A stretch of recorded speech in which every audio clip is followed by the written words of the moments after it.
Members, it's the appointed time. We have a quorum. I call the meeting to order.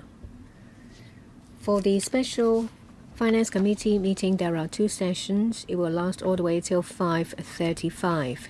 The purpose of the special FC meeting is to scrutinize the estimate of the administration for 2023 and 24 to ensure that the amount asked for will not exceed what's required under the policy. I'd like to remind members that what you ask should be directly related to the estimates. If you want to cite the reply number, please do it in this way, say CEDB 001. If members cannot follow up on the administration's written reply, you may ask supplementary questions in written form. Please hand in these written supplementary questions to the Secretariat and you will receive a written reply. I will decide on the amount of time allotted to each member depending on the number of members who wish to speak. I would like to thank the Secretary for Commerce and Economic Development and his team for attending. Secretary, thank you. Chairman, I'm going to briefly introduce the key tasks under the Commerce and Economic Development Bureau (CEDB) in the current financial year. My introduction mainly covers 3 areas. First, it is to complement the National 14th Five-Year Plan in enhancing Hong Kong's status as an international trade center.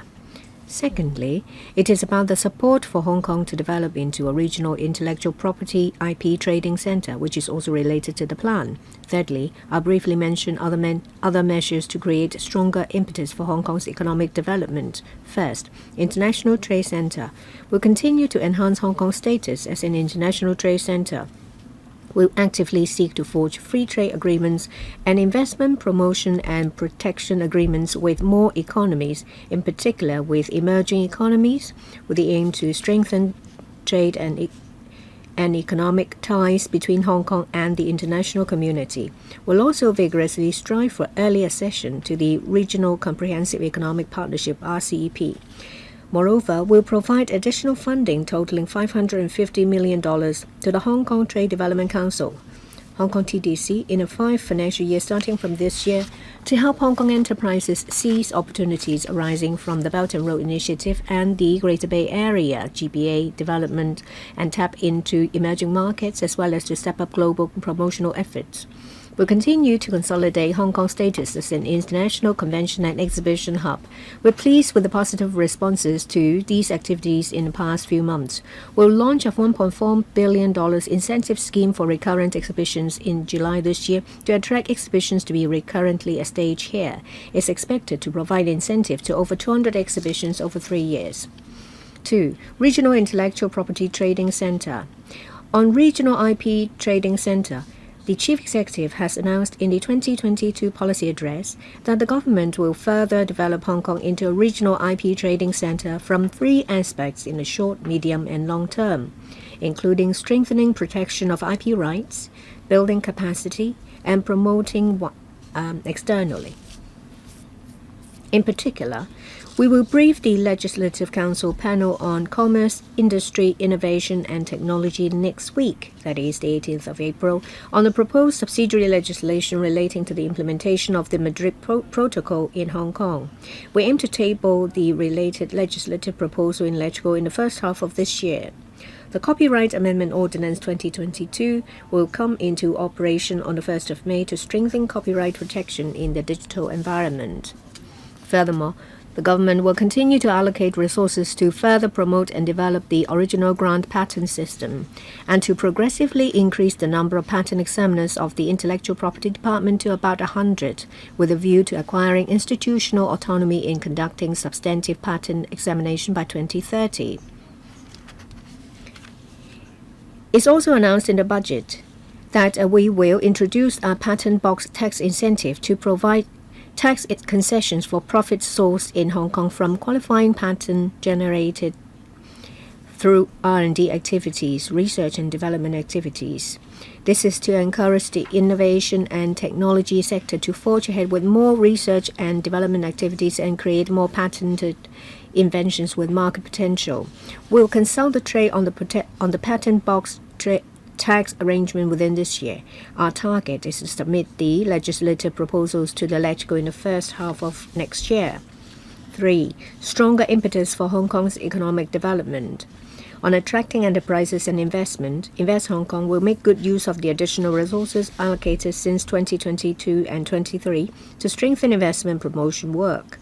The dedicated teams for attracting businesses and talents set up at the Overseas Hong Kong Economic and Trade Offices (ETOs) will continue to approach a wide array of enterprises from different places and sectors to attract and assist them to set up or expand operations here.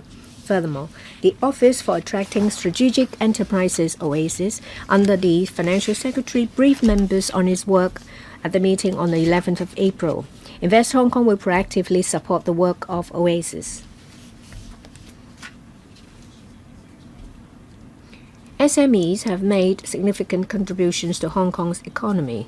The government has been supporting SMEs through the SME Financing Guarantee Scheme and the dedicated funding on branding, upgrading and domestic sales, that is the BUD Fund. Both schemes are well received by the business sector. As announced in the budget, the government will extend the application period of all the guarantee products under the SFGS, that is the SME Financing Guarantee Scheme, from the end of June this year to end of March next year, as well as inject $500 million to the BUD Fund and launch BUD Easy to expedite the vetting of applications involving a funding amount of $100,000 or below. The government will also allocate $100 million to enhance the services of SME Reach Out in the next 5 years to assist SMEs in building their capacities. In view of the enormous opportunities of the mainland market, the Hong Kong TDC will continue to strengthen its multi-pronged support to Hong Kong businessmen to assist them in tapping into the domestic sales market by gradually setting up more GoGBA business support centres under the GoGBA one-stop platform to cover all 9 mainland cities in the GBA, as well as implementing the support scheme for pursuing development in the mainland to equip them to develop the mainland market. On telecommunications development, the government will continue to actively promote 5G development to facilitate extensive deployment of 5G technology across sectors to encourage various innovative applications. To encourage telecommunications network operators to further invest in 5G infrastructure to enhance network coverage, the budget has proposed to provide tax deduction for spectrum utilization fees payable by operators for the radio spectrum bidded in future. In addition, the CDP is amending relevant legislation and guidelines to ensure that appropriate space is made available in new buildings for the installation of mobile communications facilities by operators. The government will continue to implement a series of measures to enhance 5G development, including the opening up of over 1,500 government premises for operators to install radio-based stations at a nominal rent $1 per year, and the launching of a subsidy scheme to encourage fixed network operators through the provision of financial incentives to extend fiber-based networks to remote and village areas with a view to consolidate our status as a regional telecommunications hub. Chairman, these are my main points. My colleagues and I will be pleased to answer questions. Thank you. There are 11 members, 12 actually, who have pressed the request to speak button. 5 minutes each. I'll read out the names. Jimmy Ng, Nixie Lam, Jeffrey Lam, Chen Xiu Hong, Chen Yong, Rock Chen, Martin Liao, Lai Tong Kwok, Yim Kong, Ma Fong Kwok, Edward Lau, Tony Tse. We'll start with Mr. Jimmy Ng. 5 minutes. Thank you. I would like to follow up on 078. That is in relation to the incentive scheme for regular exhibitions, whether the scope will be expanded to allow other venues outside the Asia World Expo and the Hong Kong CEC to hold these events. The reply from the administration says that focus should be put on activities on the Hong Kong CEC as well as the AWE, but I found that the original intent of the scheme is to put more resources into events that have been hardly hit by the epidemic. And these events may not take place at Hong Kong CEC or AWE. Say, for example, the one that has been held regularly at Victoria Park in relation to the manufacturing and products that is the Hong Kong Brands and Products Expo. Will you consider expanding the scope to support more events and to expand the scope onto, say, promotion activities of these events? Thank you. Secretary, under the incentive scheme for recurrent exhibitions, the focus is on supporting events that take place in the Hong Kong CEC or the Asia World Expo. There might be events that don't take place at either of these places, but there are dedicated funds to help these events to develop. Say, for example, there is a dedicated fund under the EMF, that is this SME Marketing Fund. When we approve applications, of course, we will on an irregular basis review the effectiveness. We don't rule the possibility of making changes or increasing the scope to help exhibitions and conventions so that they can bring more economic benefits to Hong Kong. Mr. Ng, in relation to 075, in your reply, it's mentioned that if you want to attract more events to come back to Hong Kong, you need to give them a good venue. We still have the North Lantau Hospital Hong Kong Infection Control Center, and it's been, since its commissioning, helping COVID patients. It has made great contributions. I think it's still in operation. Does it mean that within the short term, the Hong Kong Infection Control Center will not cease operation? But now we have resumption of normalcy. When will the control center surrender the site? Well,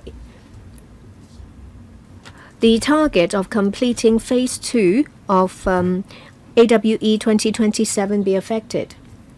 AWE expansion phase 2 is under review because we have been looking at the possible impacts from the epidemic. We will try to make a decision as soon as possible to restart the expansion project of AWE. We will conduct a review and set a date again. We have not made any changes to the original completion date, that is 2027. We will see, depending on the needs of the healthcare system, when the infection control center facilities can be relocated. Ms. Nixie Lam, I would like to follow up on 054 in relation to the support scheme for pursuing development in the mainland. According to the reply, the government has done a lot of work. They have done a lot of work in relation to 8 cities. Which 8 cities? How do you select them? Now we have a full resumption of travel. I understand that during the epidemic, the development directions of many cities have changed. This will in turn affect a cooperation approach with these cities. And you need to take into account the updated views from businessmen. So will you expand the number of cities? And I also see that every year you will allocate about $45 million. Will you conduct a midterm review? Because $45 million is not is either it's the right amount, not too insignificant or not too enormous. I thank the member for the question. In relation to business development of Hong Kong enterprises, it's under our close monitoring. For quite some period of time, we have been helping development of Hong Kong enterprises in the mainland online and offline. We have done a lot of work under CEPA. We hope that there will be relaxation of conditions under CEPA to help Hong Kong businesses to develop. We have set up a dozen or so offices for Hong Kong enterprises to make inquiries about what they need to develop the mainland market. Hong Kong enterprises can also send us emails to ask similar questions. Just now, the member mentioned about 8 places. Actually, we have conducted questionnaires over 1,000 items before they take forward this approach. I will defer to the TDC later. Regarding the allocation, we don't rule the possibility of a regular review to see if there is a need to increase the amount. Mr. Lau, thank you.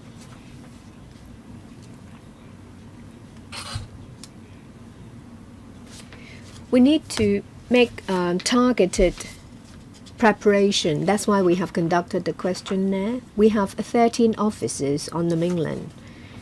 They have conducted targeted interviews of Hong Kong enterprises on the mainland to see what they need. Last year in Shanghai, well, my first question was very clear. Which 8 cities? Cities with our offices: Beijing, Shanghai, Guangzhou, Shenzhen, Nanjing, and the others. So you did not give me 8. Well, I don't have the exact information. I just want to explain to you using an example. Say, for example, for Shanghai, when they resume production, Hong Kong enterprises would like to know more information in relation to that. That's why we conducted a questionnaire in May. Hong Kong enterprises found the information valuable. Our survey is ongoing. And just now a question was asked whether there will be any adjustments.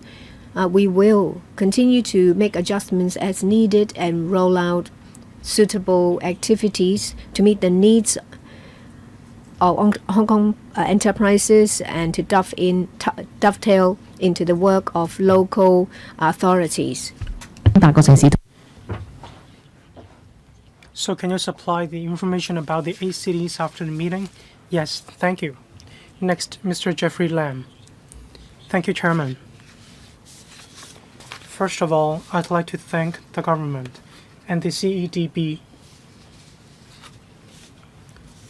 Several months after resuming normality for the work they have done, the chief executive led delegates to the Middle East, Thailand, and other Asian countries. A lot of them are emerging markets, including the Middle East.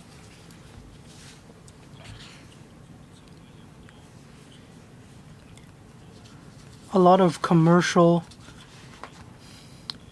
friends said that they are straining at leash to seek investment opportunities, and they'd like to bring capital to Hong Kong for investment.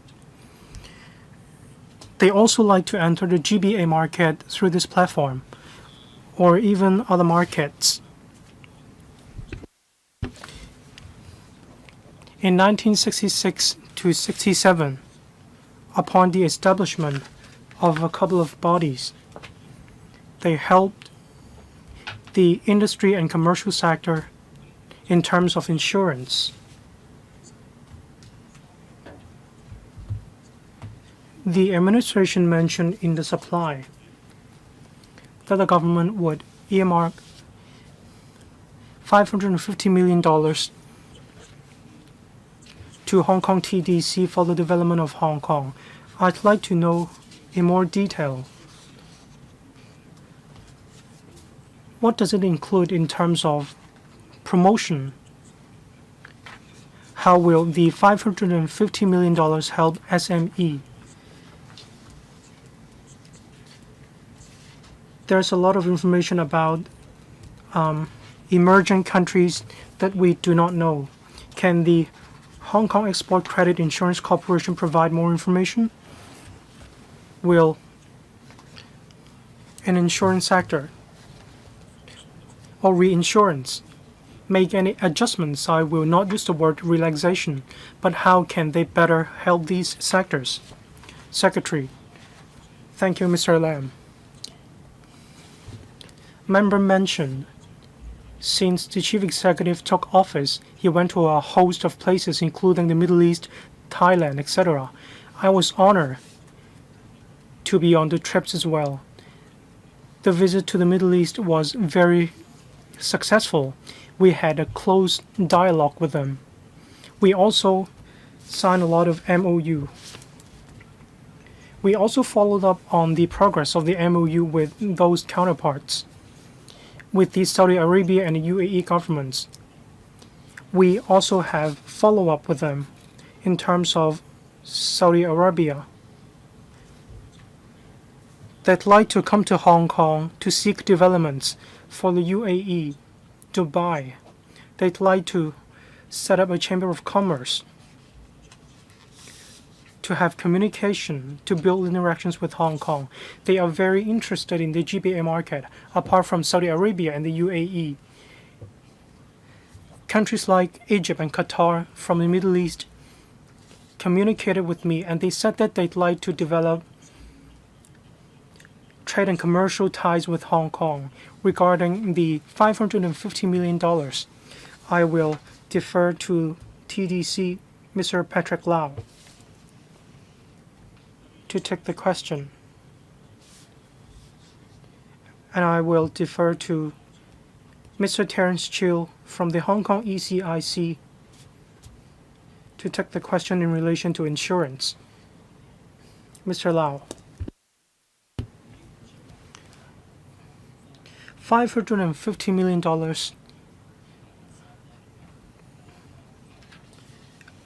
are on three fronts. One, on Belt and Road Initiative, Belt and Road Summit, especially this year. It is the 10th anniversary of the Belt and Road Initiative, and we will hold an even larger scale Belt and Road Summit after the chief executive and the delegates went to the Middle East. We also added elements of the Middle East, including the strength of the Middle East, which is conducive to the opening up of the market in the Middle East. For the other two fronts, one, on the GBA, we also have different service centers in the GBA. And the last part is the outreach service, which helps the SMEs in Hong Kong to take part in different exhibitions outside Hong Kong. Mr. Terence Chiu. Thank you, member. Regarding the Middle East, we do not identify a large increase in the request or demands from the Middle East right now. Most of the demands are from the large sovereign organizations. For example, a decade ago, the ECIC had an extension insurance scheme taking care of overseas companies in the West, for example, in the US. For consumption, we do not identify any demand in this regard. On the internet, there is information report which has comprehensive information. This year, we have already enhanced information. We will also disclose, for example, the reasons to let them know how they can better strike a balance in the face of risks. On promotion, a lot of trade and economic partners come to Hong Kong and they know that Hong Kong is very peaceful, whereas the reports outside Hong Kong said that Hong Kong was in a state of chaos. So I hope that you will spend more time telling the good stories of Hong Kong, telling them the actual situation in actual fact. Next, Mr. Chen Xiu-Hong. Thank you, Chairman. I'd like to follow up on CEDB 117, which is about ETOs. About Oasis and the dedicated team for attracting business and talents, as well as Hong Kong Engage, they provide convenience to attract talents. I'd like to know the main scope of work of the Hong Kong ETO offices in 2023 to 24, but then the administration's reply was rather general. They said that they would, through different channels and avenues, to attract different talents and enterprises, including top 100 universities, to promote the strengths of Hong Kong. They will also attract them to establish presence in Hong Kong. The administration mentioned the regular work of the ETOs, which is being undertaken by the current manpower of ETOs. For the 2,000 odd events held annually,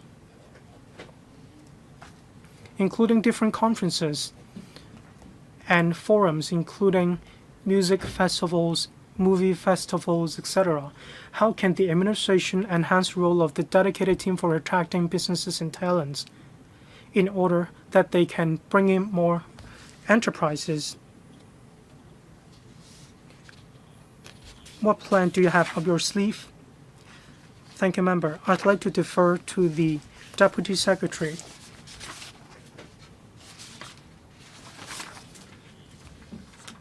Mr. John Wong. We have a total of 14 ETOs overseas, 12 of which already have the dedicated team for attracting businesses and talents. Under the Financial Secretary's office, they have Oasis under its purview, and they will attract enterprises of strategic value. They mainly work on this area. For the 12 dedicated teams, they at full steam dovetail with our work. Member also mentioned our regular work. Apart from the ETOs overseas, they have their own regular work. For example, for bilateral trade, multilateral trade, and their discussion with the local governments. They also do their level best in promoting trade and economic ties, including different exhibitions and for major principals as well as other individuals in the trade and economic sector.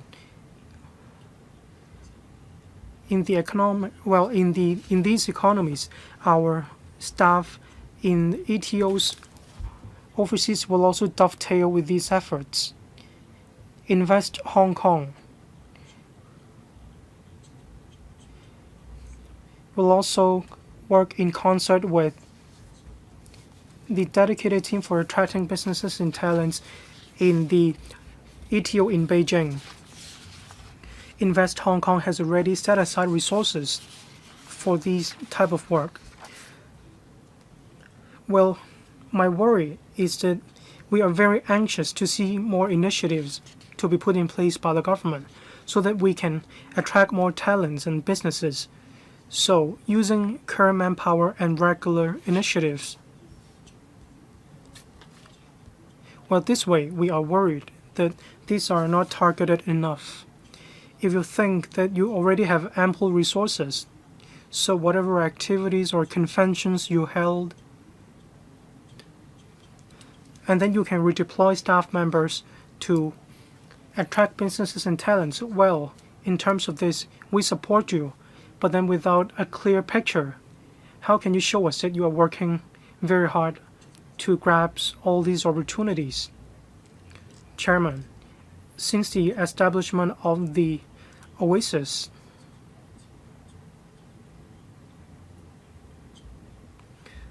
I believe Oasis has already made report to the Finance Committee about its work. Actually, we have added a lot of new initiatives and policies. For example, there are tailor-made proposals or policies targeting enterprises of strategic value. Our colleagues in ETO offices overseas are using these tools to attract strategic enterprises so that they will come to Hong Kong for investment and develop in the Hong Kong market. New policies and new investment tools are the focuses. We have already made the relevant arrangements in terms of resources. Your time's up. But I have the impression from the first few members that members are not really conversant about the work taken up by this bureau. Perhaps you need to explain to them more. Well, what I'd like to say is that with the establishment of Oasis, there have been meetings convened. It was decided at the beginning to make use of overseas ETO resources to support the work of Oasis. But there will be review at suitable times to see if we need to ask for additional resources from LegCo. The Oasis was established in December, and the advisory committee convened in February, and it's decided on its scope of strategic enterprises, say for example AI, data science, health, life and health, advanced manufacturing, etc. We also need to see what places we would like to target to attract these enterprises. The dedicated team is also working with the Labour and Welfare Bureau. As you know, there is the Top Talent Entrance Scheme, a Top Talent Pass scheme. About 10,000 applications have already been approved among the many applications. So different departments are all working together to attract enterprises and investment. Well, once we have identified the counterparts of Oasis and to let them and to find out the importance of their presence in the economic development of Hong Kong, we will identify a list of potential entities that we would like to approach. At the moment, we use existing resources to take up the work. However, we do not rule the possibility that as the work is being taken up, we need additional resources for Oasis to take up the work of the dedicated team and other areas. And we will come to LegCo for additional funding. Mr. Chen Yong, I would like to ask about 010, that is in relation to overseas enterprises. Well, I really appreciate their work. Well, I learned that there are Chinese businesses overseas. They make use of the information made available by our administration, and they find it very useful. The other reply is 012. There are hundreds and thousands of channels that are very popular amongst youngsters in Hong Kong and on the mainland. And now we have RTHK channels, and we have CCTV, different channels and programs. I think for these programs of CCTV, perhaps you find out what our youngsters like and introduce these programs to Hong Kong so that they can be further educated on the national sentiment. In relation to number 149, we learned that there was a sharp drop in the application for IP, for intellectual property rights. Is it because of the epidemic?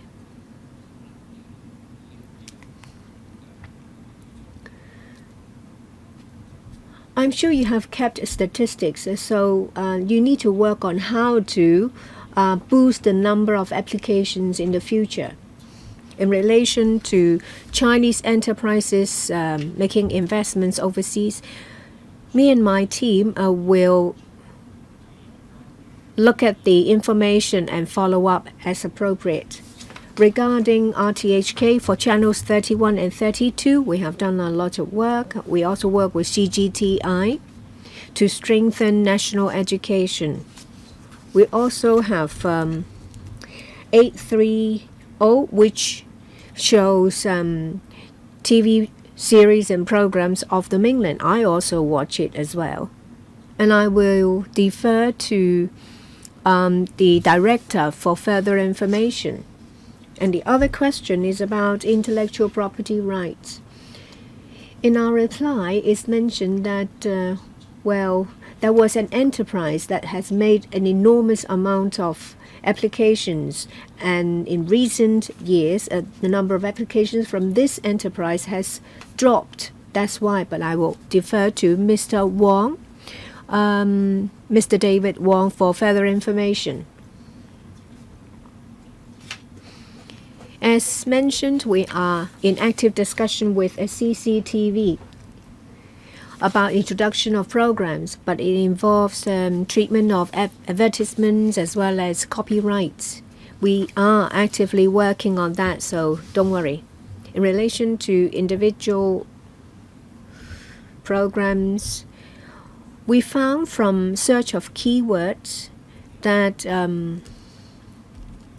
regarding culture, travel, and food of our country, there has been keen interest. So we've enhanced our work. We have we have different programs on culture and on food, and they've been very popular. We will introduce programs that are of interest to Hong Kong people in the right time. Mr. Wong. Indeed, when it comes to trademark, the number of applications has dropped last year. We reckon it's something to do with the economy.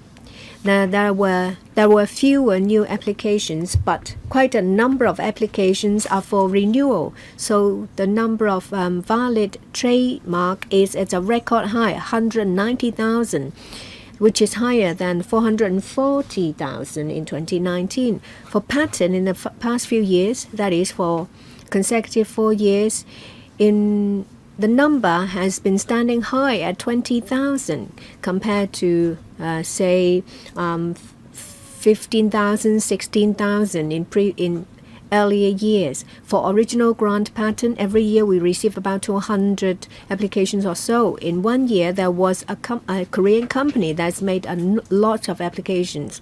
We hope that with the original grant patent system, we will attract more applications. Next, Mr. Rock Chen.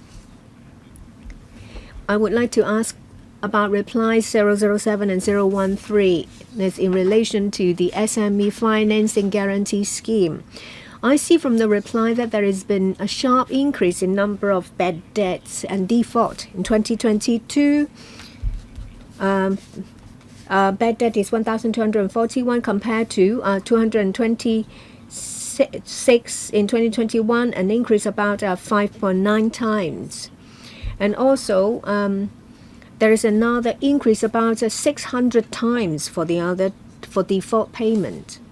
So now we have these figures. Have you looked into the reasons?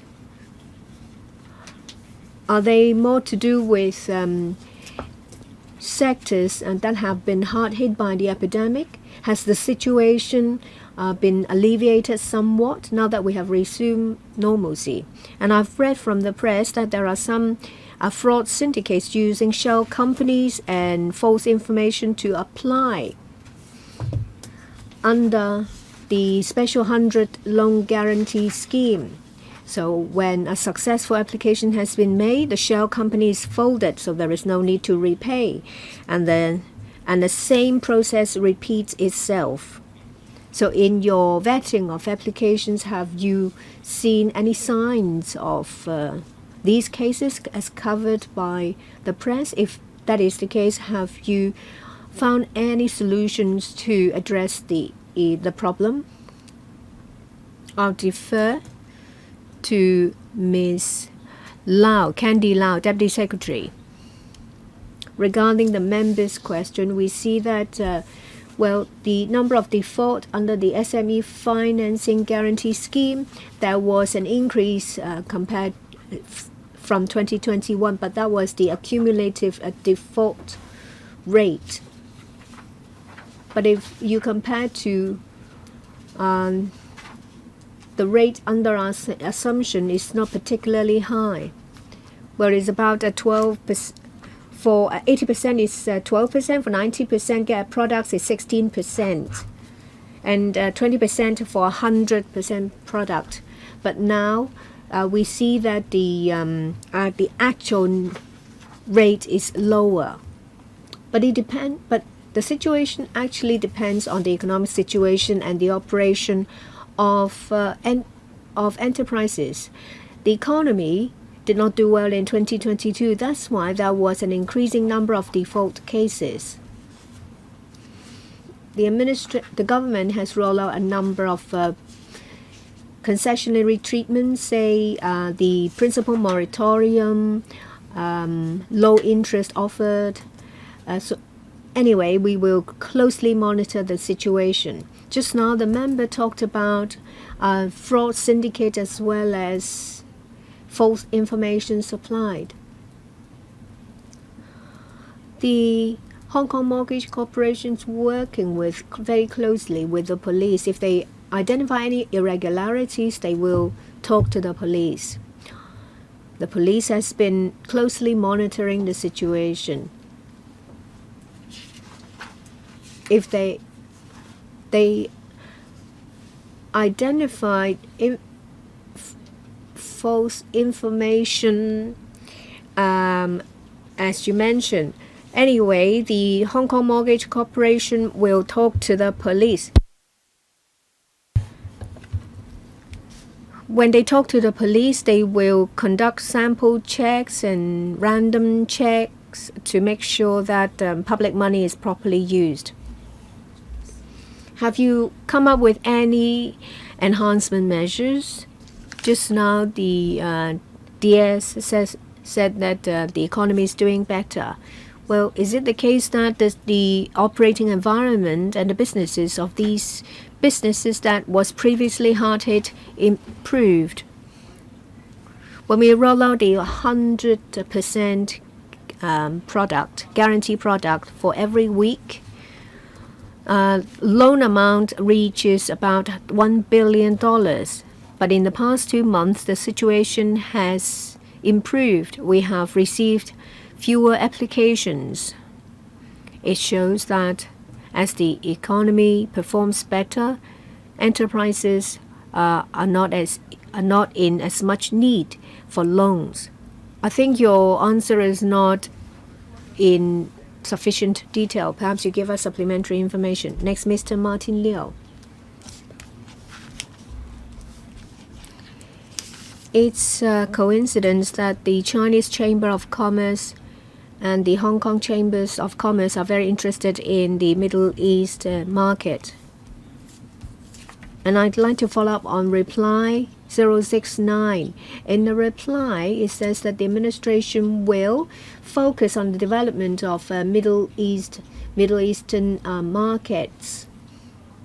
Just now, Mr. Jeffrey Lam said there should be resources devoted to tell good stories of Hong Kong and to promote Hong Kong. The direction itself is right, but I'd like to add that we need to have a targeted approach in order to ensure that resources are properly used. What's more important is to appoint the right person to do the job. Not everyone can do a good job of telling good stories of Hong Kong. Well, some questions have already been asked by Mr. Jeffrey Lam. Using Saudi Arabia as an example, yes, you have opened the market, but there are many different forms of restrictions. Say in Saudi Arabia, if you want to make investment, you need to have a license. There are restrictions on the shareholding and the scope of investment because of difference in culture. It has added to the difficulties of Hong Kong enterprises trying to get a foothold in the market. Will you make Will you provide more resources to help Hong Kong enterprises to develop the market? Will the ETOs provide one-stop platform or services to support Hong Kong enterprises? 多謝廖議員。 Secretary, thank you, Mr. Martin Liu. We want to develop the Middle Eastern market. Indeed, the market is interested in the Hong Kong market. For example, the Saudi Arabia is interested in our financial market, whereas others are interested in infrastructure and new technologies market. On our trip to the Middle East, Hong Kong enterprises have signed a dozen or so memorandum of understanding MOU with them. In Dubai, we have set up our ETO, that is ETO overseas, which is responsible for promoting Hong Kong, as well as helping Hong Kong enterprises to seek business opportunities in the Middle East.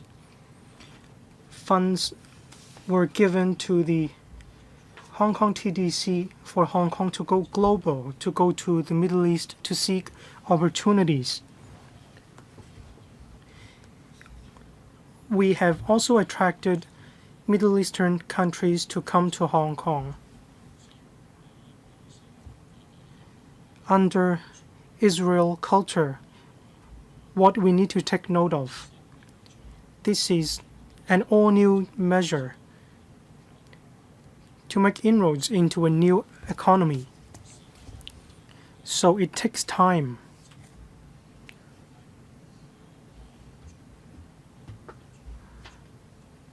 So that we can develop the market in the Middle East. There are 300,000 or so that have established presence in the UAE. We can also leverage on the support of a country to know what we need to take note of when doing businesses in the Middle East. Be it the Hong Kong TDC, Invest Hong Kong, or ETO, they will also help Hong Kong enterprises.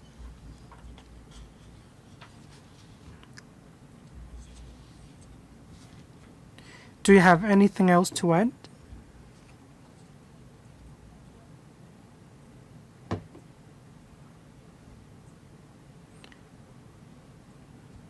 We have different investment promotion and protection agreements.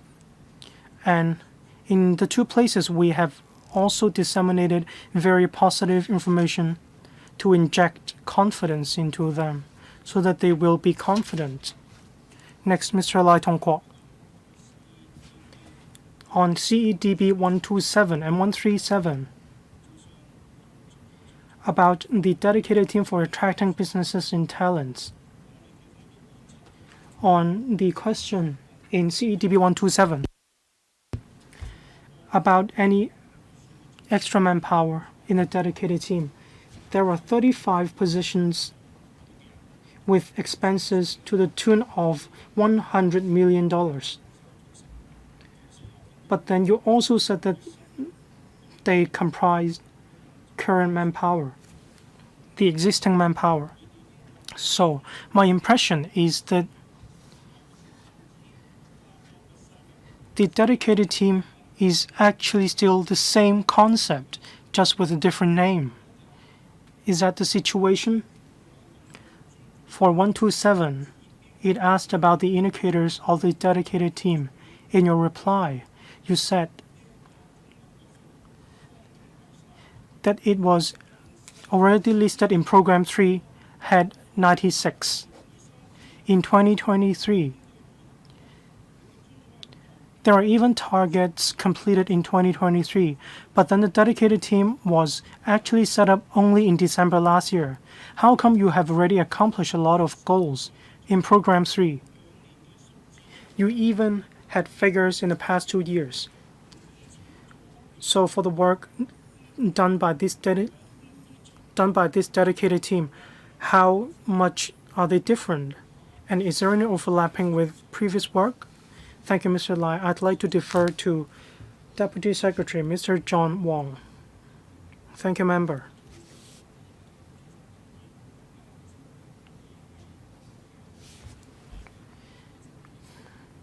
In overseas ETOs, we have a total of 14 these offices.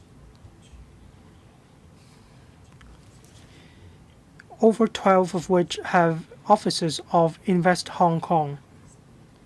With the establishment of Oasis, we have all new policy tools to attract strategic enterprises and talents to come to Hong Kong to invest. So we are using the same team, but then we have given them new tasks with a new name, that is dedicated team for attracting businesses and talents. As the secretary said, apart from this dedicated team, the investment team is also responsible for attracting businesses and talents. The policy portfolio of attracting talents under the purview of the Labor and Welfare Bureau is also undertaken by the current dedicated team for attracting businesses and talents. Apart from the new policy tool, you can see from the administration reply that the investment promotion unit has earmarked resources to step up investment and promotion.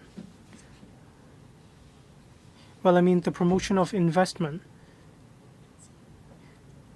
The same team is working on these matters, but then we have also added resources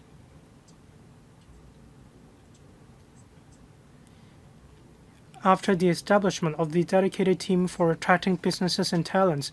We have a new set of policy tools to bring in strategic enterprises. We have also stepped up efforts to attract talents. There are KPIs under the heads, and I will defer to a colleague of Invest Hong Kong to explain further.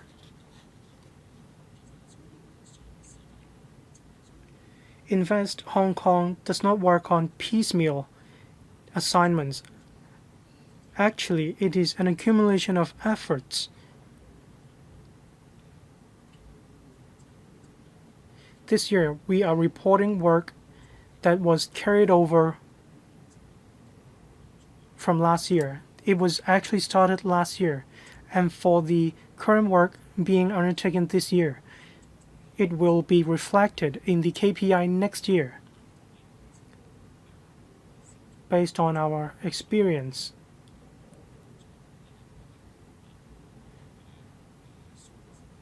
Then we will have a basic understanding of the figures or of the work we have already achieved. May the administration please explain in greater detail after the meeting. Well, as I understand, some work is added to the team after it has been renamed. Next, Mr. Yim Kong. I'd like to follow up on 113 about intellectual property. The original patent grant system, I understand that the government has been promoting original patent grant system in order to enhance the competency of patent examiners to foster development of INT of Hong Kong. In October 2019, Hong Kong put in place a new system, that is regional patent grant system. It has been 3 years or so, and there have only been 700 or so new applications. Has the government analyzed the reasons for this low figure? What measures will you put in place to boost the volume of original patent grant? I'd like to invite Mr. David Wong, Director of Intellectual Property, to reply to this question. The figures may not seem to be on the high side, but it was actually the situation from original grant patent. When it started, it was 100 to 200 or so.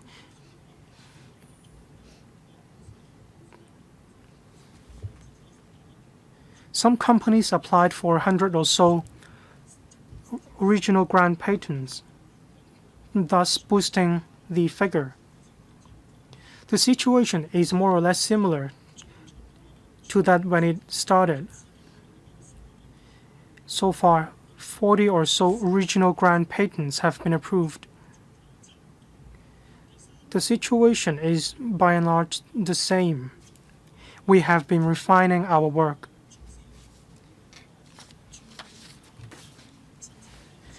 For the application for patent, there are a lot of different strategies. Some would like to do it faster, so some will not modify their applications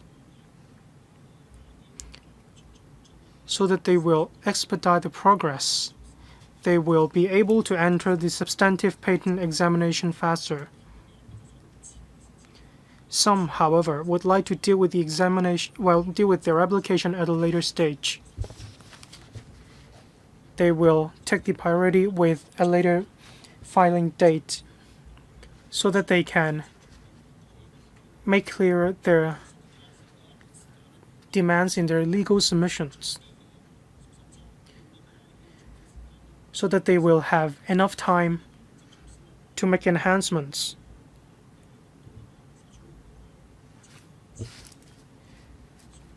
All these bring original grant patent in conformity with the industry needs. We have identified room, so we encourage the trade to use the patent box tax incentive so that we will have a more concessionary profit tax. In this connection, it is actually linked to original grant patent, OGP. We hope that these patents can complement our OGP system with the tax concessions.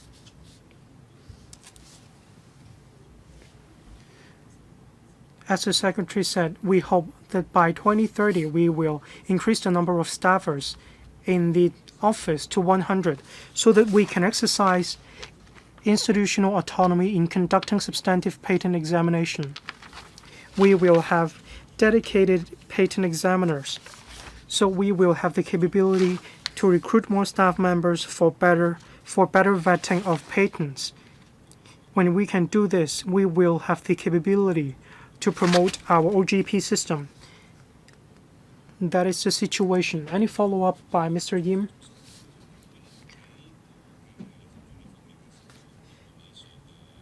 So how many original grant patent is an ideal number in order to foster the development of INT sector in Hong Kong?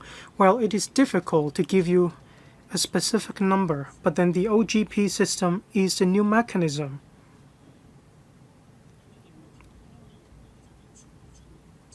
There is an existing mechanism called re-registration. So through vetting, they will have the protection of a patent. As I said, every year there are 20,000 or so re-registration patents. For OGP, it is rather low in numbers. It is 200 or so. We hope that we can encourage more Hong Kong enterprises to make use of OGP. Next, Mr. Ma Fong Kwok. I'll draw a line after Mr. Ma has spoken. I would like to follow up on 134, that is in relation to the role of ETOs in the promotion of our culture. According to the administration's reply, they said that they answer as to whether there will be an increase of recruited staff to promote Hong Kong. The reply was no. central authorities would like Hong Kong to play the role of center of East meets West Cultural Center. The administration said that they have been doing something along this line. Well, I have participated in these exchanges. They only play a secondary role. But now there is a new mission given by the central authorities. That means our role's different. This is the East meets West Arts and Culture Center. We now have the Culture, Sports and Tourism Bureau dedicated to do this. But for this portfolio, who is in charge? The Culture, Sports and Tourism Bureau or the CEDB? But without increasing manpower, can you adjust the duties to make the performance more effective? Do you need additional resources? And will the resources come from the CSTB or from the CEDB? I would like to hear some answers. I thank Mr. Ma for his question, and I will default to Mr. Johan Wong to answer. Mr. Wong. Thank you. Our ETOs are in charge of promotional work of external trade and economic activities. They've also taken up duties relating to cultural exchange. As Mr. Ma has mentioned, will know that they promote film, cultural activities of Hong Kong. Before the reorganization,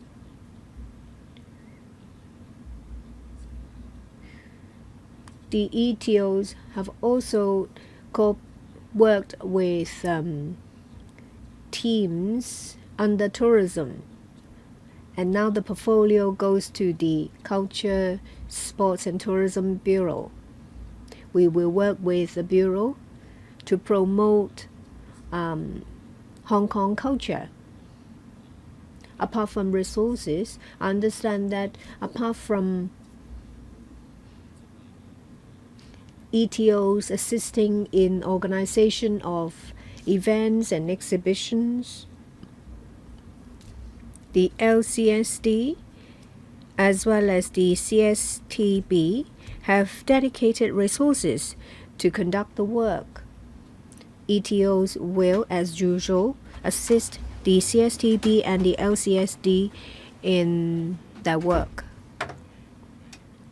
So the CEDB is no longer in charge. It's now the CSTB. That's why you said there is no need to increase manpower, and it's done under the consent or of the CSTB. Is that right? The reply has been shown to the CSTB. This is our stance at this moment of time. There is no need to increase manpower. Well, apart from the ETOs, there are also resources from the LCSD and the CSTB doing the work. So there is consensus with the CSTB that without increasing manpower, you can still perform that role. Is that right? Yes. And that is reflected in the reply as well.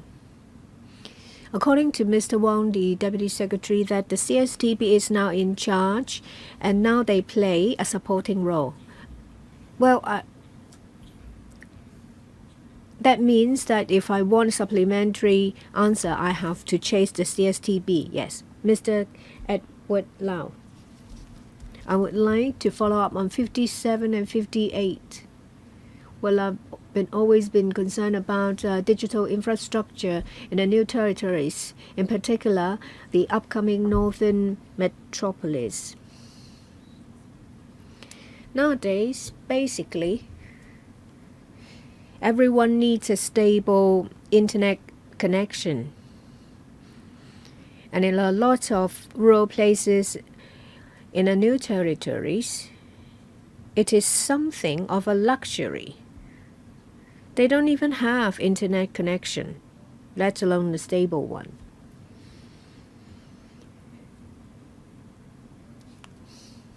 Regarding fiber optic connection, fiber-based networks, well, it is a must. If the fiber-based network reach the entrance of the village, it doesn't mean that villagers can have access. And I think that the fiber-based network coverage is rather low among other Asian countries. According to the administration, they will take on the work of digital infrastructure. They roll out subsidy schemes, incentive schemes.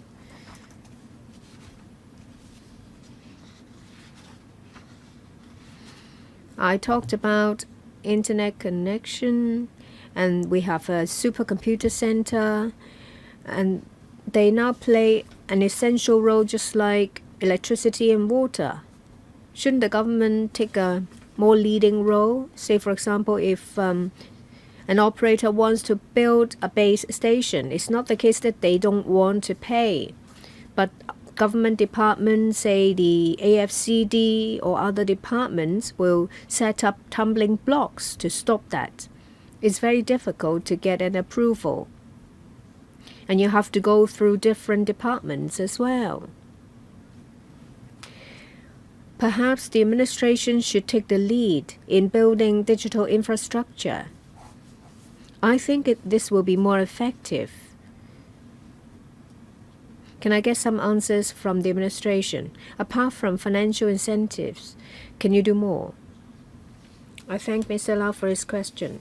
In relation to 5G coverage, we have at 98 base stations at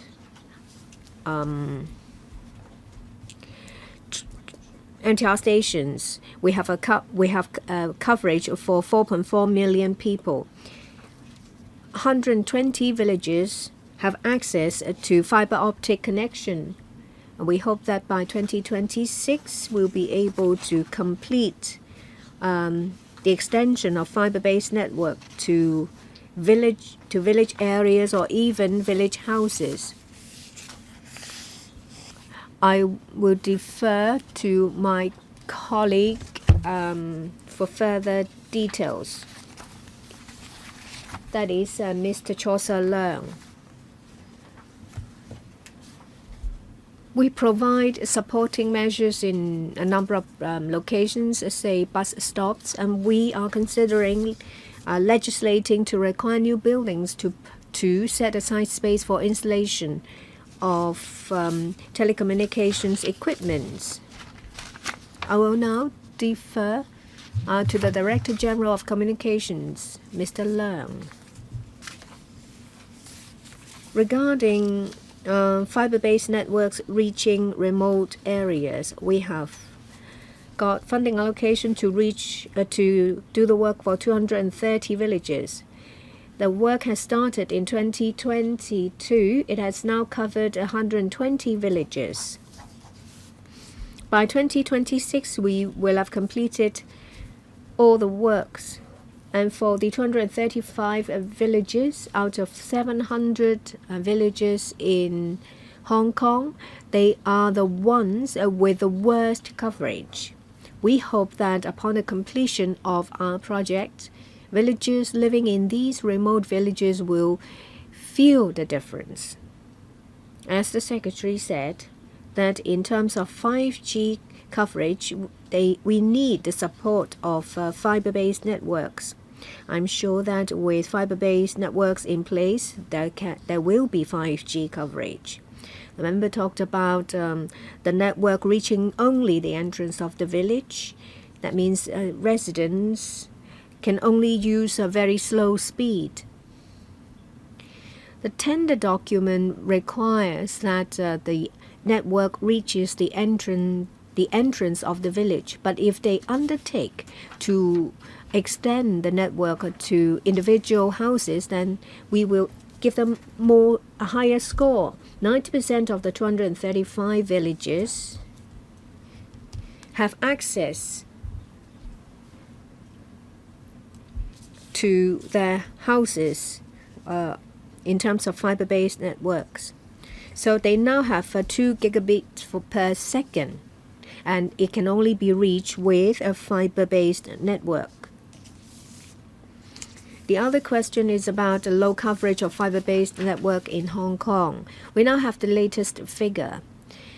According to statistics for residential units, 90% of them are covered by fiber optics, fiber to the home. For this coverage is rather high in Asia or even the world. If we are to build base stations, radio base stations at remote places, we have to coordinate among different departments. For some locations, maybe the main factor is environmental protection. For others, maybe it's other reasons. We hope that we will be able to compress the project time for 5G installation. Mr. Tony Tse, I would like to follow up on 116 and 117.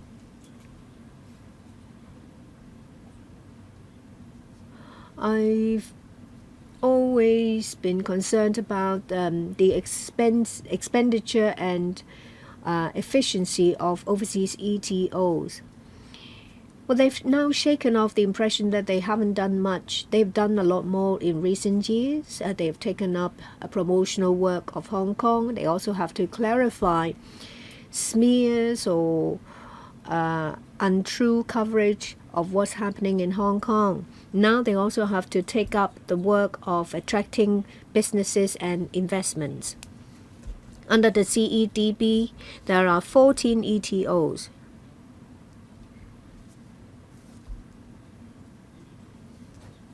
TDCs have 50 overseas offices. But the estimates are different. For the 14 ETOs per year is 500 million. And for the 50 offices of the TDC is about 260 million. I know it's not a direct comparison, but it gives us the impression that overseas ETOs are more pricey to maintain. Well, for ETOs, they have a number of roles to play, but they are outside Hong Kong. How do you appraise their work?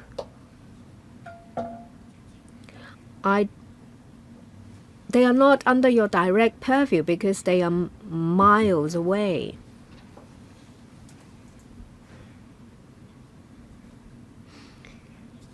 These civil servants are working outside Hong Kong. Do you pick the person with the right caliber?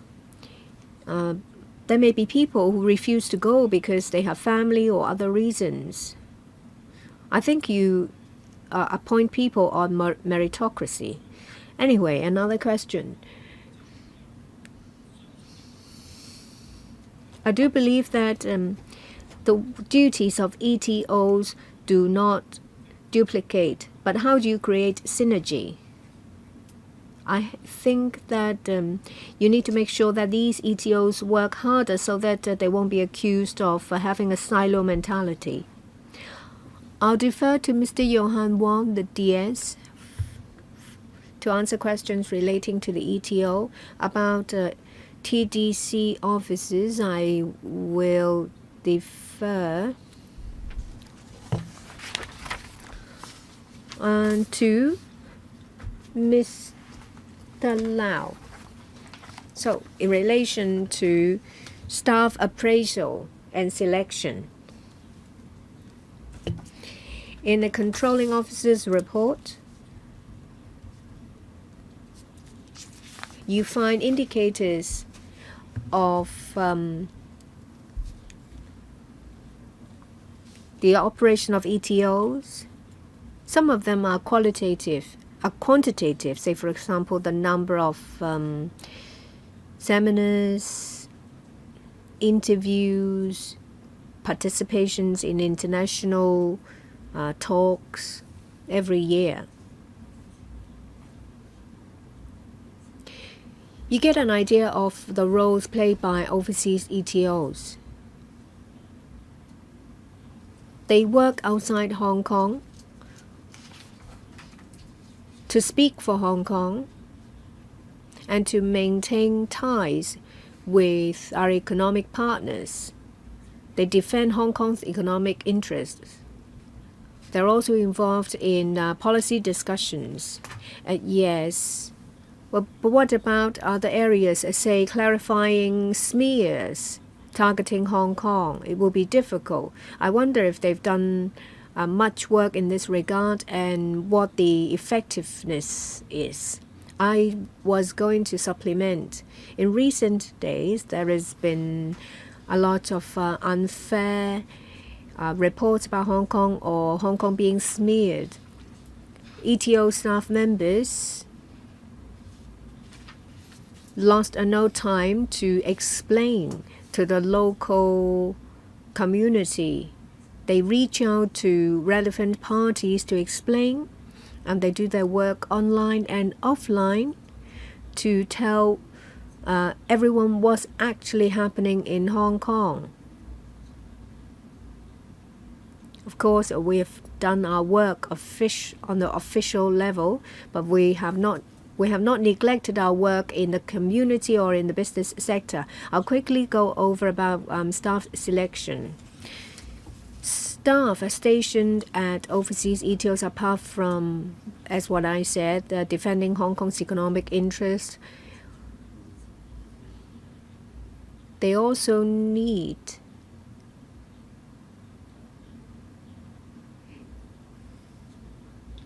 to have a very good understanding of policies, financial control, and they need the experience before they are selected to station in overseas ETOs. We work very closely with the Civil Service Bureau to select the best candidate with the right experience before appointing them to overseas ETOs. That is a matter of meritocracy. Yes. 貿發局呢邊呢 Thank you, Chairman. The Hong Kong TDC can add a little bit. For 15 overseas officers, they actually play different roles. First of all, they bring tours from outside to Hong Kong to take part in different exhibitions. And we also receive people from Hong Kong to go global, to take part in different tours. Apart from outreach work mentioned by Mr. Johan Wong, we also maintain a very close dialogue with them. We are clear about your work. Member actually asked, what is the reason for your relatively low expenses given your high number of officers overseas? Next, Dr. Wendy Hong. I'd like to ask about the SIPA. It's the 23rd anniversary. We need to do a review. It has not been updated, but over the past few years, we have signed some new agreements, FTAs and IPPAs.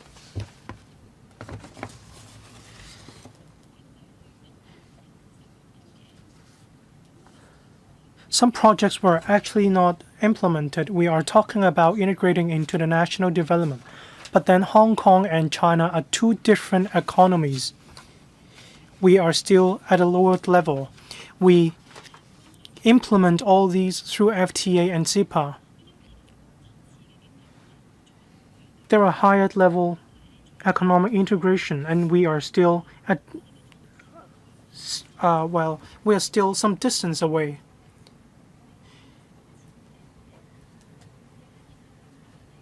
Take the GBA as an example.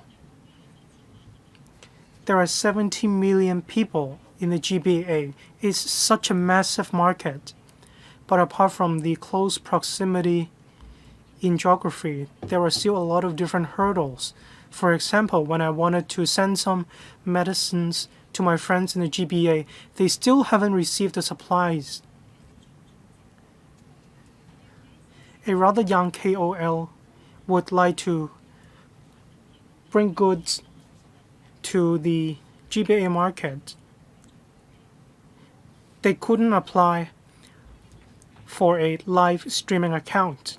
Influencers cannot do this. So they cannot bring Hong Kong products to the mainland for sale.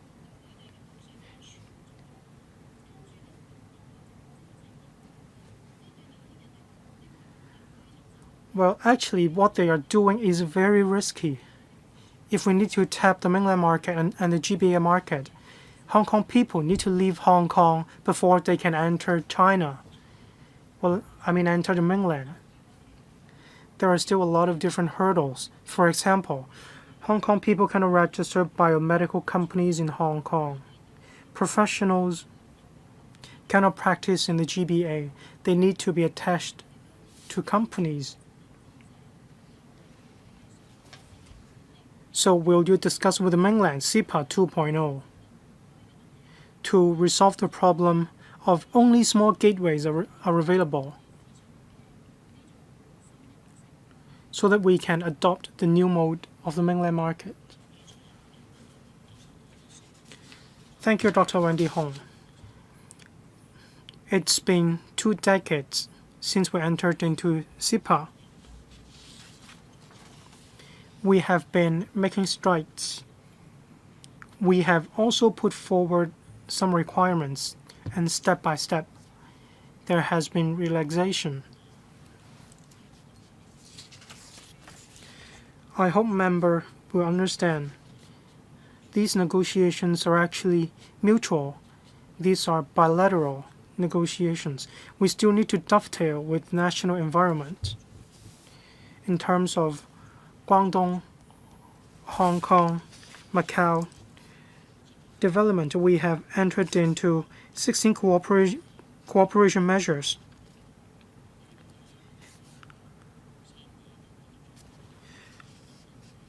On the tripartite collaboration, we are making strides. The administration also worked on enhancing CEPA. On different fronts, we would like to have breakthroughs so that there are different testing points for Hong Kong enterprises to establish presence. For details, I'd like to defer to Ms. Maggie Wong, Director General of Trade and Industry. Thank you, Chairman. Well, please turn on the mic for Ms. Maggie Wong, please. Thank you, Chairman. Thank you, Member. After CEPA was entered into, all over the years, we have been enriching and updating the contents. For service industries, we are working for more open up. For goods, there is actually zero tariff import. FTA was entered into in 2016. There are a lot of different new service areas added. So we can put it this way. Hong Kong is enjoying the highest level of free trade agreements. And we have the most favored arrangements. The most favored nation treatment, which will be extended to Hong Kong, to make sure that we enjoy the most open-up measure in the mainland. As the Secretary said, we will continue to tap the pulse of the sector so that we can continue to enhance the measures so that the service industry can better integrate into the national development. Dr. Wendy Hong, what you mentioned was not solved anyway regarding big gateways and small gateways. Mr. Holden Chow, thank you, Chairman. I'd like to ask about CEDB 25. I asked about RCEP, the accession to RCEP. The administration's reply does not mention any notable progress. I understand that the administration is working very hard to maintain a close dialogue with the member nations with RCEP. But I'd like to have an estimated timetable as this is close to the heart of members. Next, on CEDB 7, it was asked by Mr. Chen Wen-kwong. I'd like to follow up on this question about the default debt, about special 100% guarantee product. In 2022, it rose to 1,200 or so. The administration mentioned probably there were some fraud syndicates. But can you tell us, given the existence of these fraud syndicates, can you tell us whether you will initiate prosecutions targeting these syndicates? If, in fact, actually the businesses are in a dire straits, hence the high number of 1,200 or so, then this situation is quite worrying. I'd like to see whether the administration can give us any information. 2 questions. Thank you, Chairman. Thank you, Mr. Chow. First of all, I will answer the question in relation to RCEP, and I will defer to Ms. Candy Lau about the special 100% measure. According to the protocol, it takes 18 months before we can get accession to RCEP after our application. But it also depends on whether all applications have been rationalized. Based on our understanding,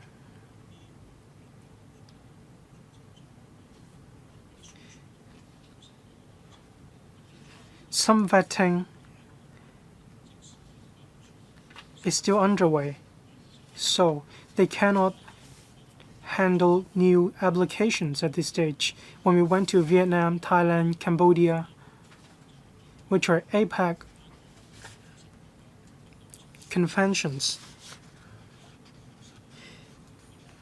ASEAN actually support us in our application of accession to RCEP. Australia and New Zealand are also well aware of our application. In general, they support our application for accession. The country is also well aware of our standing.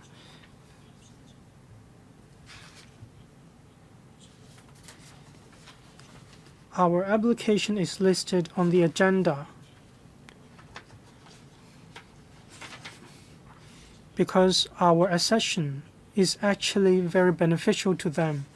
Before rationalization, though, they cannot handle our application.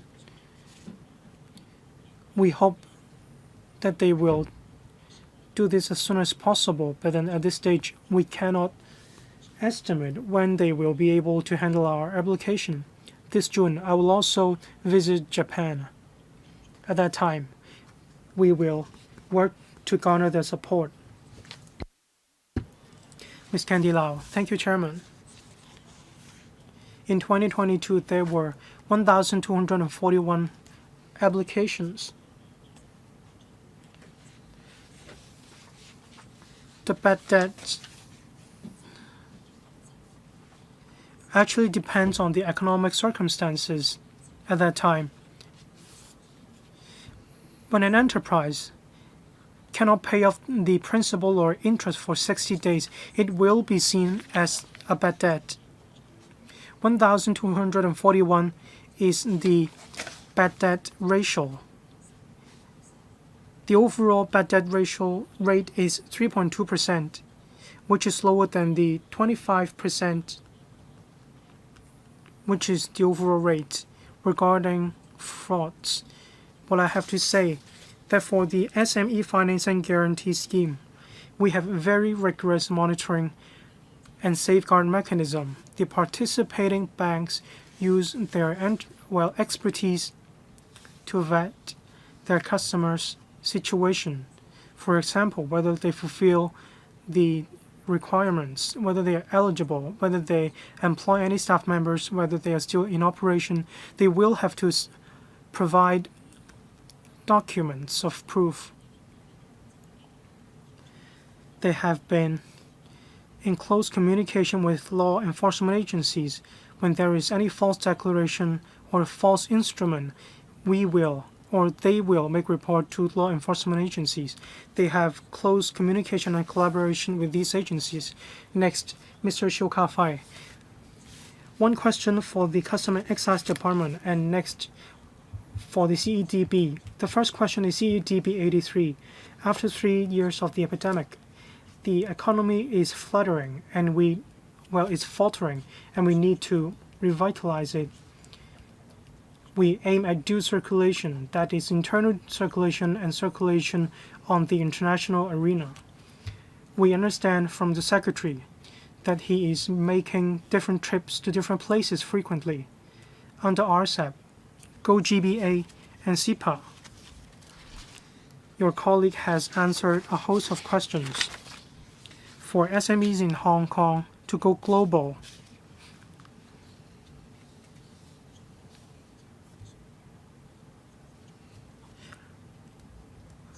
how can the trade and economic sector play their role?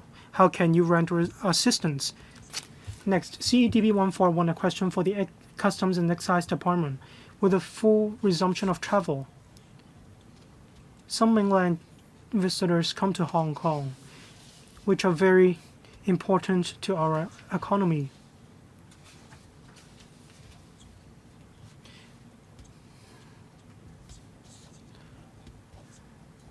There are different reports. That is to say, they are charging very high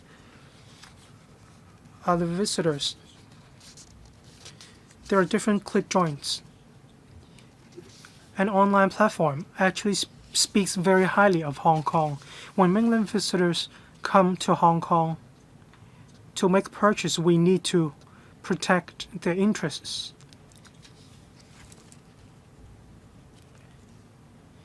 We need to step up publicity, and I'd like to know your manpower and how we can better safeguard the interests of tourists. 主席，多謝。 Secretary, I thank the member for the question as to how we can help SMEs to go global. As I said in my opening remark, that there are different dedicated funds to help SMEs. There is also the SMEs marketing fund to help them as well. There is the 100% loan guarantee scheme and other guarantee schemes to help them. In relation to making use of ETOs and TDC overseas offices to help SMEs to go global, I will defer to my colleagues. Questions relating to CNED, I will defer to the Commissioner. Ms. Ho.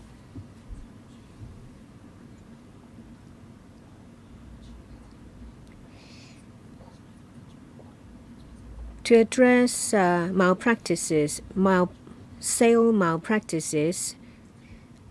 encountered by tourists, we have a three-pronged approach where we take law enforcement actions. Subsequent to complaints, we have a quick response team with 160 officers on standby. As soon as they receive a complaint from a visitor, they will go to the scene to handle the dispute and the complaint.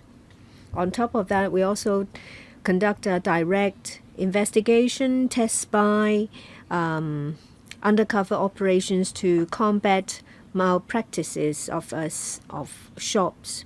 In relation to promotion, we have gone to different districts, especially popular districts of tourists, to promote compliance promotion. We told them about our regulations of malpractices and the consequence if they break the law. So we give them a friendly reminder to tell shops that they need to comply with the law. And we also have publicity targeting tourists. Well, we have the 1st of May holiday. There will be a lot of mainland visitors coming to Hong Kong. We're working with different parties. We publish the modus operandi of previous cases and publicize them amongst mainland visitors. If they encounter similar practices, then they need to stay alert. And if they need to report the case, then we give them information about how to contact the CNED. We flexibly deploy our resources and we have sufficient manpower. Mr. Lau? The CEDB allocate funding to the TDC. Say, for example, for the support scheme for pursuing development in the mainland and various services to help Hong Kong enterprises to develop the mainland market.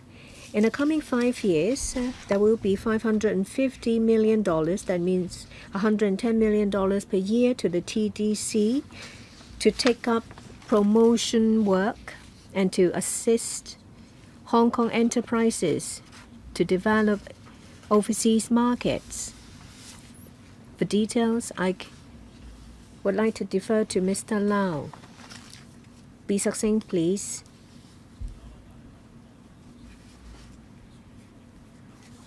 Well, after we have promoted business opportunities, we have T-Box, which has helped about over 2,600 SMEs to upgrade and transform. Say, for example, to tap into new markets. We assist them over 3 to 6 months to reach their goals. Say, for example, via Bud Fund, the EMF, and to tell them about possible support from local offices. Well, we're trying to develop new services for SMEs. Next, Mr. Duncan Chiu. My question 20 and also 69, that is original grant patent. Between 2019 and 2013, there are about 40 or so applications approved. Some would take a long time, but 3 years, only 40 applications. That means on average 21 months. In a reply to another question, it's said that it's comparable to the processing time of other countries, that is 21 months. However, the time it takes for an application to be approved on the mainland is much shorter. Can you give us a breakdown? You said we're comparable to other countries. Which countries? Is it reasonable to take 21 minutes? You said that you have a team of 13 people. So each person will approve about 1 application or so a year. How's that for efficiency? You said that there will be 190 applications. Do you have sufficient manpower? You want to increase the number of examiners to 100. That is by 2030. There is a midterm goal, 2025, 40 days. Can you finish 190 applications? So how many people would you like to add to process the 190 applications? Some complain that in the process of the applications, some of them don't have sufficient information about national standards. You only give them 4 months training. Is this sufficient? How do you increase efficiency? Well, a number of members have asked about the Middle East. Well, I look forward to more cooperation opportunities with them. I understand that the administration's work has made great achievements. Have you taken stock of our facilities to see if they are Middle East friendly? Because they attach a lot of importance to the religion.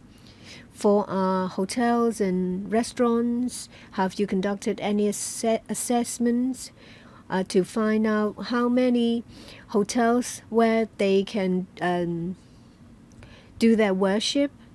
Any of these halal restaurants? So if you don't have the hardware, how do you expect people to come here? Regarding intellectual property, I will defer to Mr. Wong. About Middle East, of course, we will closely monitor the needs of people coming to Hong Kong from the Middle East. If need be, we will see what more we need to do to meet the cultural needs.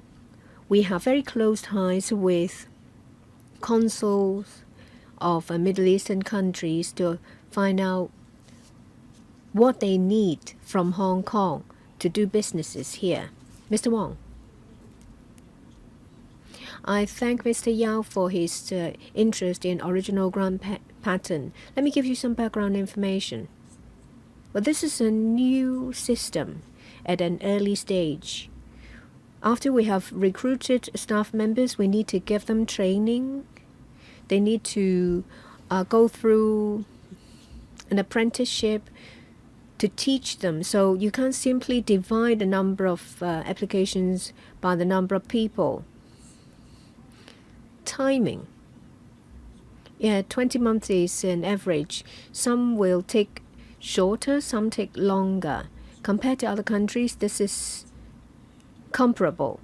We're not doing any worse. Well, in 1984, that they had the patent system, they have over 10,000 patent examiners. That's why there is room for them to streamline the process and to accord priority to different cases. But we are at the very start of the process. You need to take that into consideration. In relation to the strategies for different patent applications is different. Some would want it to be faster because they want to they want to get into the market earlier, but some would want longer in time to go into a substantive examination.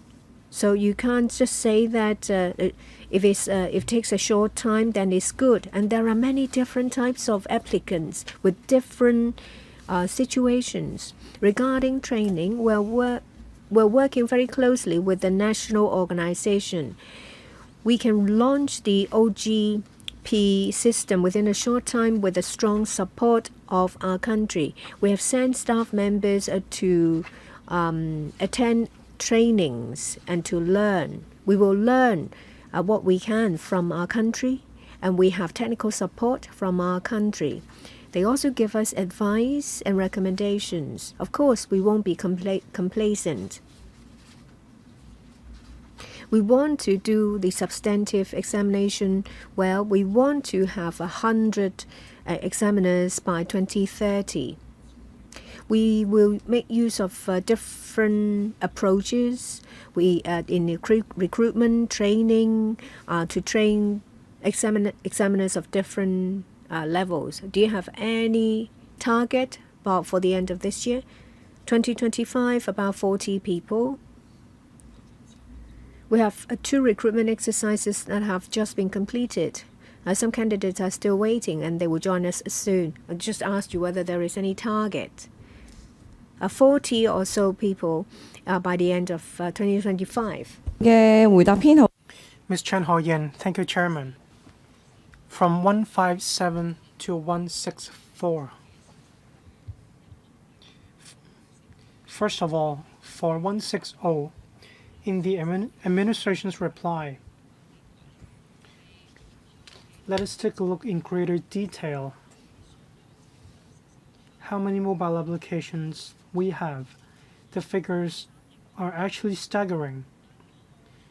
The expenditure is 660,000 or so. The download rate is actually very low. For RTHK VOX, it is no longer in use. You spend 380,000 or so.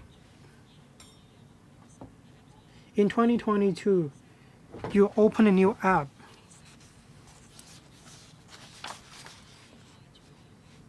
$350,000 odd development cost. For RTHK Mine, 400,000 or so development cost. But then you have quite a lot of different apps. Is there a need to have so many new apps? You expended 2 million or so developing these applications. By what criteria did you create these applications? In CEDB 157, you mentioned English contents. On RTHK, colleagues work very hard to produce high-quality programs.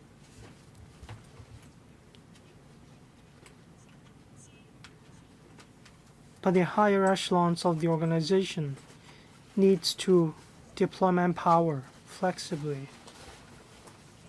In 164, 163, you were asked about the number of local programs. You said that there was none at all, especially for 164. You said that there is no announcement of the expenditure as well as manpower. If you do not have resources and manpower, you cannot produce high-quality programs. The production of programs requires expenditure as well as manpower. But then there is no mention of the figures at all. What is the reason behind? I'd like to defer to Mr. Chung to take your question. I will take the second question first. On the deployment of resources, under Head 160 RTHK, we have a total of 8 program production goals. Resources are allocated in accordance with these goals.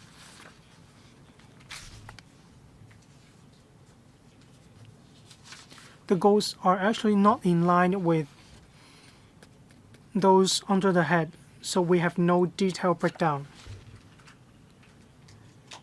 For some issues, some programs can dovetail with some other programs, whereas some cannot. Hence the difficulty. It is not true that we did not allocate these resources. For the question 162 by Junius Ho, it was about in-house produced programs. For in-house produced programs, they require manpower and funds. Our staff members actually work on a host of different programs. We do not just work on one single category of programs. But that is exactly what I mean, in-house produced programs. When you buy programs from outside, that is not in-house produced programs.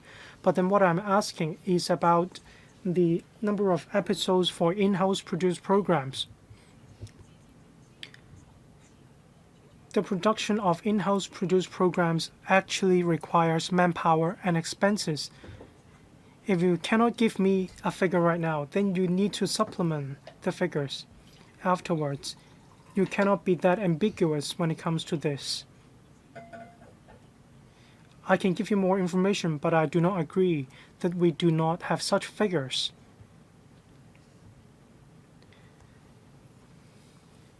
Under head 160, we do have these figures. Well, it doesn't matter. You can supplement the figures after the meeting, now that you said you have. For mobile applications, I want to point out that some mobile applications target the disadvantaged. For example, one particular app is aimed at helping the dumb and the deaf. That is the app audio description. For the download rate of the some government news, it actually ranks 5th. We understand that we need to help the disadvantaged, but why cannot you put RTHK audio description in the page RTHK on the go? You are spending 300,000 to 400,000 or so to create new mobile applications, but then you can actually combine the different applications. We can look into this. I understand your direction so that we can save some public funds, but technically speaking, we want to enable the dumb and the deaf to have access to our programs, and these are live streaming applications. That means that you can use mobile phones to access these programs. Next, Mr. Yo Pak Leung. CDB 114. That is my question. For convention and exhibition, it is very important to the development of local tourism. There are large scale of conventions and exhibitions held in Hong Kong, bringing a lot of tourists to Hong Kong. This is beneficial to different sectors in Hong Kong, such as the aviation and the hotel sectors. But then we have a headache.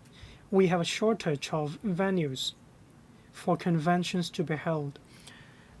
After 3 years of the epidemic, we can see over the past 2 years, the convention and exhibition industry has exhibited a very quick recovery. But the shortage of venues is accentuated. For the expansion of AWE and for Wan Chai North extension works, there is no concrete timeline. Even coupled with these expansion works, an area of 157,900 meters square, it will only be increased to 220,000 square meters. And that is not sufficient for our long-term development.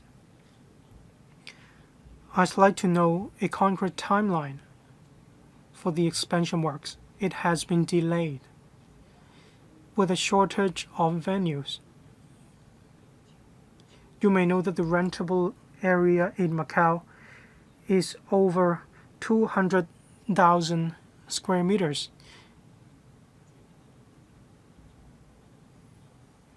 Will you consider exploring with Macau?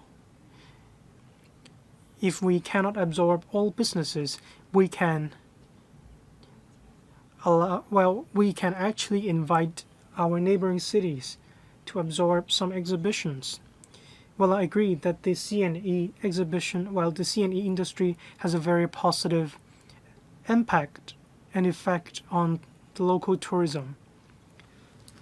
We have plans to increase the area of Hong Kong CEC in Wan Chai North. For the Infection Control Center, if it will be reconstructed, the area of AWE will also be expanded, and I'd like to defer to Mr. Johan Wong to answer members' question. Thank you, Chairman. Thank you, Member.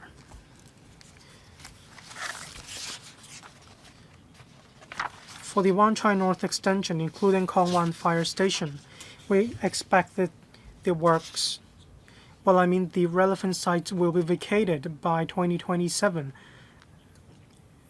and the demolition works will be undertaken. So by 2034, we will have been able to provide the new venues for the Hong Kong CEC industry.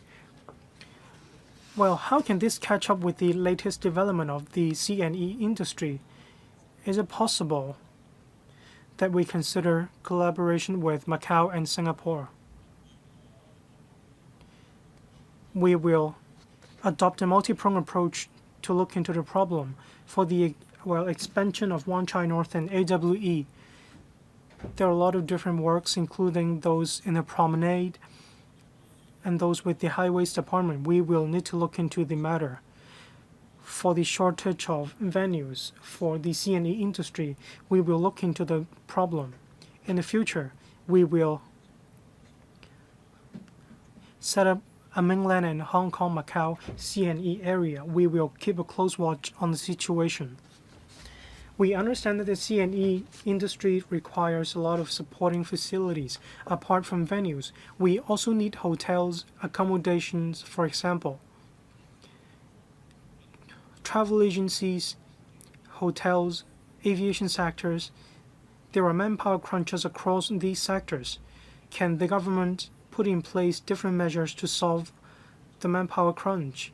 Well, I can say that the government is well aware of the manpower crunch across different sectors, and there is cross-departmental collaboration to resolve the labor shortage in Hong Kong.